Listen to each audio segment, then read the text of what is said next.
Hello and welcome to a virtual information session for Yoga Trek 2020. I'm so excited you could join me, and I'd like to take you through a little bit about how Yoga Trek came to be. So just bear with me, I'm going to share my screen with you. And here we go. So a little bit about Yoga Trek 2020.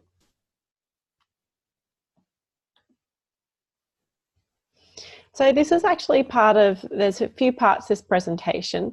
Part one is how Yoga Trek started. Part two is people ask what happens on a Yoga Trek, what is a Yoga Trek? And the third part is why come on a Yoga Trek, especially one with me. Well, this presentation is aimed to answer the first question. So about Yoga Trek. One of the first things that people often ask me is why Nepal? So I'll just put a picture here. This is a picture of Buddhanath Stupa, one of the biggest Buddhist stupas and temples in the world. Now, Buddha was born in Lumbini in Nepal South, somewhere between the 4th and 6th century BC.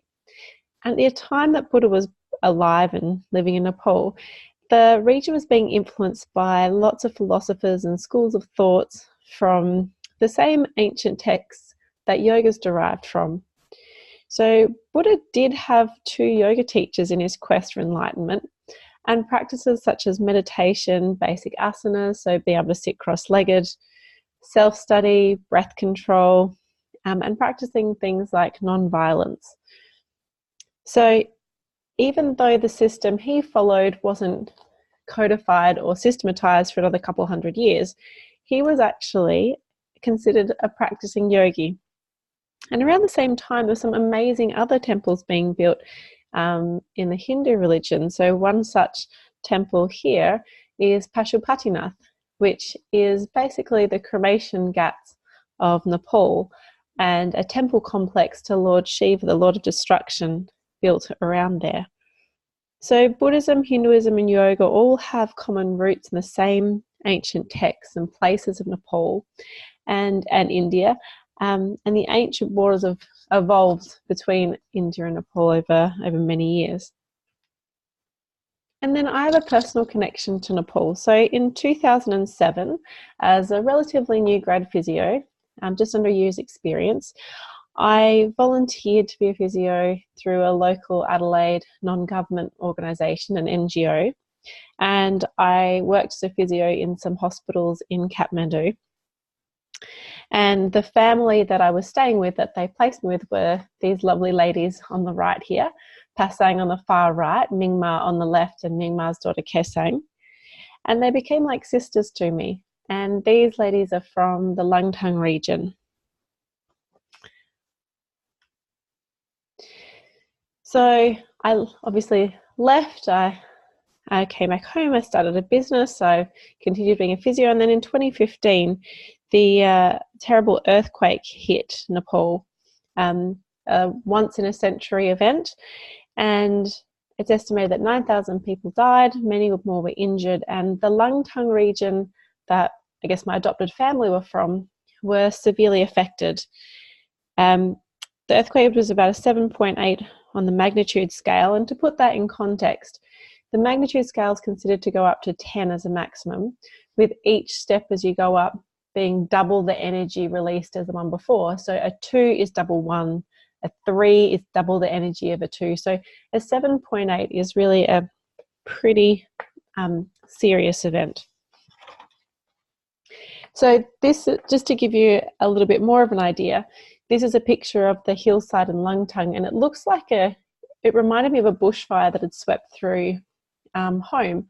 You can see there's lots of bare trees that are starting to grow back, but when the earthquake hit, it dislodged a glacier which fell and released an air blast down the mountain, which is estimated by geologists to have been half the force of the Hiroshima atomic bomb. So everything in its wake, people, buildings were flattened, and the area was devastated. This is an area that relies heavily on trekking and tourism for an income. So at the time I felt pretty helpless to do anything. But soon enough, I started seeing that the infrastructure has been rebuilt, the trails are open again, and the tea houses are open. And my family and their friends call for people to come back and to visit that area. So from my own personal experiences, I'd trekked through the area. I have a connection to the area, and I knew that yoga and trekking work so well together because it's something that I was doing when I was there. I was stretching in the evenings, I was reading yogic books, and I was trying some other yogic techniques like breathing techniques to help me through when I was trekking. But there was one extra piece of the puzzle that kind of made Yoga Trek happen in 2019. So in 2017, I had a little bit of a health scare of my own, having found a lump in my thyroid. And after about 3 months and many biopsies, and I'm not sure what to do about it, I finally got the good news that it was benign. But that process does make you stop and think, what happens if I didn't actually get the choice to choose to go back to Nepal? Maybe the choice gets taken away from me, because we never know what's around the corner. So that was really the impetus for me to go, right, now is the time that I get Yoga Trek up and running and show this amazing part of the world to more people. So thank you for joining me on this little introduction, this little snippet as to how Yoga Trek started. And there will be more parts of this series as I tell you a bit more about what happens on a yoga trek and more of the benefits. So I hope to see you in the next video.